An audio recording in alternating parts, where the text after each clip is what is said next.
Ang ilalagay natin dyan. Ang dadaya pa ganito. What's up, GT Squad? So for today's video, may naisip akong pangbawi dun sa ginawa sa akin ni Gab. Order kasi kami ng food tapos biglaan ko to nakita sa TikTok. So mememahin ko na lang siya. Kunyari, sabihin ko na lang sa kanya, kunyari may challenge kaming gagawin. Para at least yung camera nandyan, nakaharap sa amin. Tignan natin yung reaction niya. GT Squad, so ito. Kung napapansin nyo, may scotch tape pa. Di pa namin naiinuman kasi sabi ko i-save natin para sa challenge later. Kuno. Ang ilalagay natin dyan, ito. Excited na ako, guys. Tapos, ang gagawin natin, lagyan natin ng scotch tape para secured siya. Ang anghang neto, guys. Promise. Grabe. So, lagay na natin.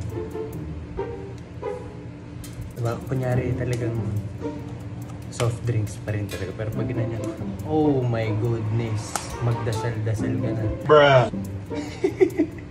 Let's go. Ayan, so tira-tira na lang siya kasi sabi ko para sa challenge. Mema challenge lang, mema lang. Game. Okay, so ang challenge, bawal muna natin to inumin hanggat sa hindi natin to nauubos. So pabilisan tayo dito. Busog pa ako ba? Okay? Busog ka ba?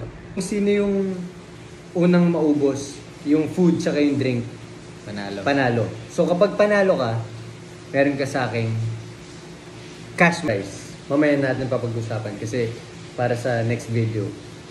Tapos, kung ako nanalo, may consequence ka na gagawin sa kanila. Okay? So, paunahan talaga to. Okay? G? Game. Let's go. Game, ready? Racing to. Racing lang talaga. Base. Okay? 1, 2, 3, go!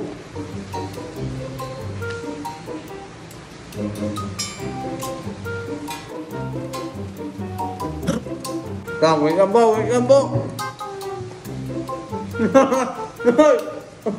Ang dadaya pa ganito. Ito na ako. Ang last one. Kailangan, ubus mo na yung sabi ko, bago mo na makay. Ang daya guys! Ang daya niya! Bak. Uy!